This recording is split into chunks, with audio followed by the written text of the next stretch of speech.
विषय महाराष्ट्र में जो कुछ दिनों से चल रहा है उसके विषय पर आज हम जब अर्जेंट बेस पे सभी महाराष्ट्र के सांसद अपने अपने विचार वहाँ पे रख रहे थे और हमारी मांगनी भी है कि उद्धव ठाकरे की भी नार्को टैक्स होनी चाहिए। उसके साथ सचिन वाजे और परमवीर सिंह जो एक्स कमिश्नर मुंबई के रहे हैं उनकी भी नार्को टैक्स होनी चाहिए। तो उससे पता लगेगा कि इसमें फंसने वाला कौन है और कौन किसके ऊपर ब्लेम लेके जाता है और कौन ये पूरी चीज़ को गेम को चला रहा था। सबसे पहला पॉइंट। और जब हमने ये विषय अंदर सदन में रखा तो रखने के बाद जब शिवसेना सब प्रोटेस्ट करने लगी तो उसके दौरान जब प्रोटेस्ट मेरा स्पीच खत्म होते होते जब फ्लोर लीडर के साथ बाकी शिवसेना क्रॉस हुई तो अरविंद सावंत जी ने मेरे को स्पष्ट धमकी दी कि इसके बाद तुम्हारा नंबर है, तुम्हें जेल में डालेंगे और तुम्हें घूमने नहीं दिया जाएगा।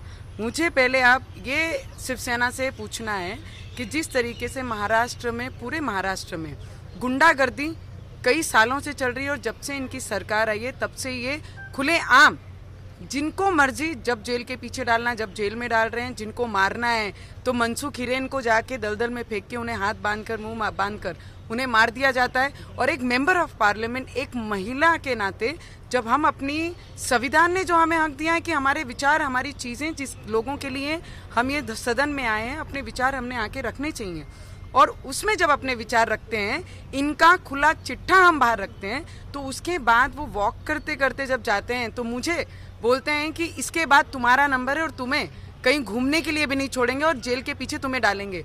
मुझे एक बात उनको पूछना है कि एक महिला को ऐसा थ्रेटनिंग करना सदन के अंदर ये कितना योग्य है, ये चीज़ उनसे पूछनी है। और पहले भी मुझे बहुत सारे धमकी के पत्र शिवसेना के द्वारा आए हैं कि जो चेहरा लेके घूमती है वो चेहरे को तेजाब डाल के जला दिया जाएगा।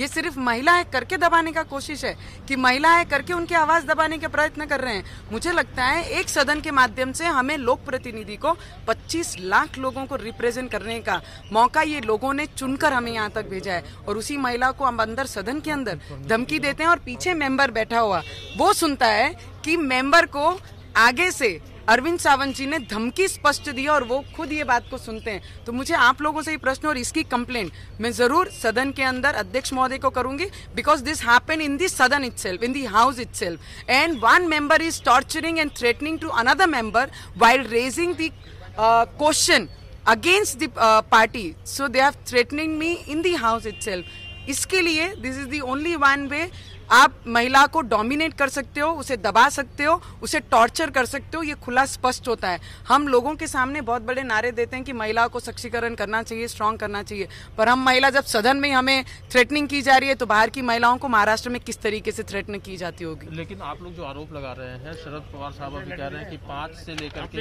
5 से लेकर के 15 फरवरी तक अनिल देशमुख क्वारंटीन थे, उसका 27 फरवरी तक मैंने आपको स्पष्ट किया है जिस तरीके से पवार साहब ने गृह मंत्री की बाजू ली है क्योंकि वो पॉजिटिव थे।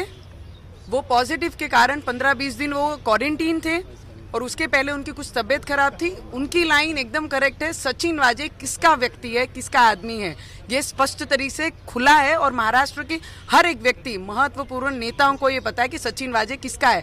ये साबित होता है कि इनकी 3 तिगाड़ी जो सरकार है वो आपस में ब्लेम गेम खेल रही है। वो बोलते हैं कि अनिल देशमुख जी इसमें इन्वॉल्व नहीं है तो ये बात कई हद तक सही भी मानी जाएगी क्योंकि सचिन वाजे जिनके लिए काम करते थे वो वर्षा बंगले में कितने दिन रहते थे और मातोश्री में कितने सालों से इन लोगों की खंडी वसूल करते थे। ये इस तरीके से आप अगर एक बड़ा नेता इस पे बयान देता है तो इससे स्पष्ट होता है कि सचिन वाजे किसके लिए काम करते थे।